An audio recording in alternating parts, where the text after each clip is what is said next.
Mummy અને પપ્પા એ safe circle વાત કરીએ છીએ। સેફ સર્કલ એટલે કે આપણા માટે એક યોગ્ય આજુબાજુનું વાતાવરણ, બરાબર। જેમ કે તમને સમજાવું, સેફ સર્કલમાં કોણ કોણ આવી શકે?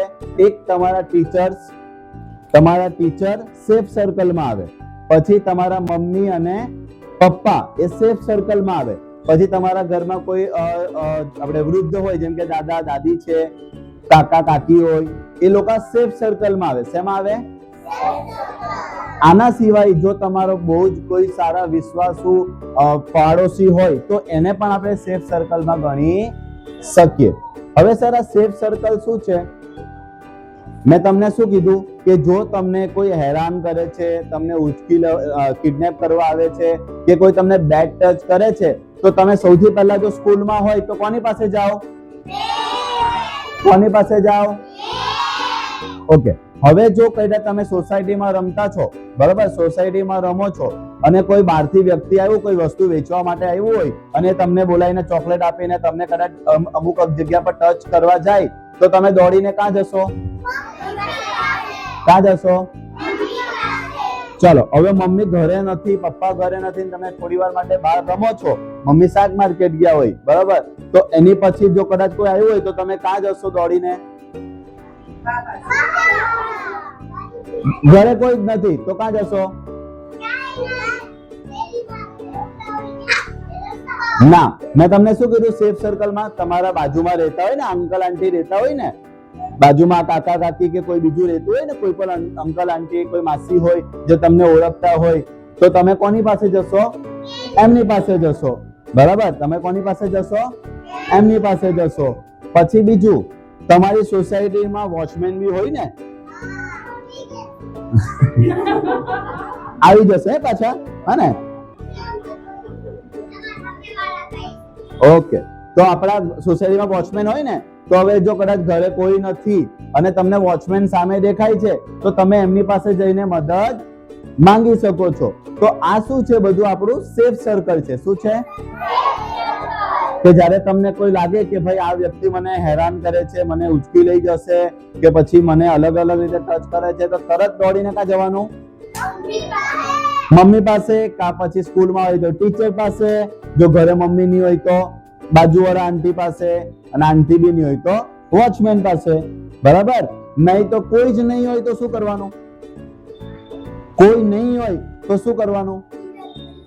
વેરી ગુડ, ક્લેપ કરો આ છોકરા માટે, વેરી ગુડ। ચલો, હવે ચિલ્લમ ચિલ્લી, ચલો સાંભળો બેટા, સાંભળો। ચિલ્લમ ચિલ્લી નો મતલબ એ થાય કે ખાલી બૂમ પાડવાની? નો, ચિલ્લમ ચિલ્લી માટે 3 શબ્દ છે જે તમારે શીખવાના છે। કેટલા શબ્દ છે? કેટલા? 3। ટલ્લુ શું છે? આપણે હમણાં બોલ્યા, સ્ટાર્ટિંગમાં આપણે બોલ્યા, શું બોલ્યા? સ્ટોપ। શું? સ્ટોપ। ઓકે, હવે આ સ્ટોપ શબ્દ શેના માટે છે ખબર છે? ચલો અહીંયા આવો હરિયક્ષ, અહીંયા આવો બેટા। સ્ટોપ શબ્દ શેના માટે છે? જ્યારે કોઈ તમને ટચ કરે છે, તમને પકડી રાખ્યું છે, બરાબર, એને ટચ કરે છે ને અલગ અલગ, એના માટે શું છે? Stop, stop, stop, stop. Okay, ચલો, અને નો, શું? નો, શું? નો।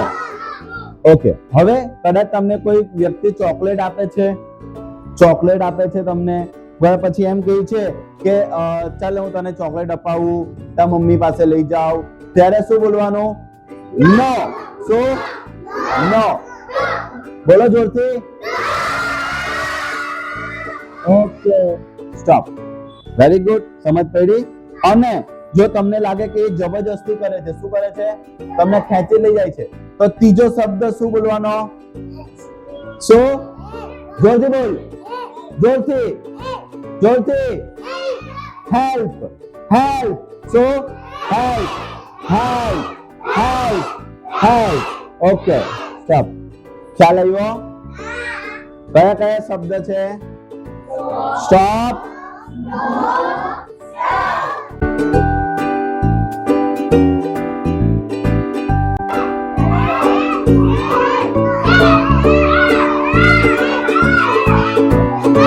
બચવાનું છે ને, તો પછી જ્યાં સુધી તમને છોડે નહીં કા પછી કોઈ તમારી મદદ માટે નહીં આવે ત્યાં સુધી શું કરવાનું? જોર જોરથી બૂમ પાડવાની. ઓકે, ટાઈટ થઈ જાવ, છૂટવું નહીં જોઈએ, ટાઈટ એકદમ. જો મારે એને હવે કદાચ લઈ જવું, મારે જવું હોય ને તો હું જઈ શકું નહીં, હું ભાગી નહીં શકા, બરાબર? હું આને આમ ઉચકવા જાઉં, ટાઈટ થયો, છૂટવું નહીં જોઈએ.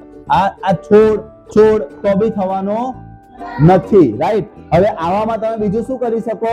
તમારું મોઢું છે ને, અહીંયા તમે બટકું ભરી શકો, તમે અહીંયા બટકું ભરી શકો, બરાબર છે?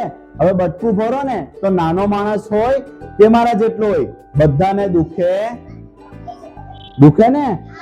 હા, તો બટકું ભરી શકો. ઓકે, મારો ઓકે, હા જોરથી માર, હા જોરથી. પેલા ભાઈએ કિક મારેલી ને, હવે આ બેન કિક મારશે. મારો અહીંયા કિક મારવાની છે, મારો ઉપર મારો જોરથી. હા, વેરી ગુડ, મારો.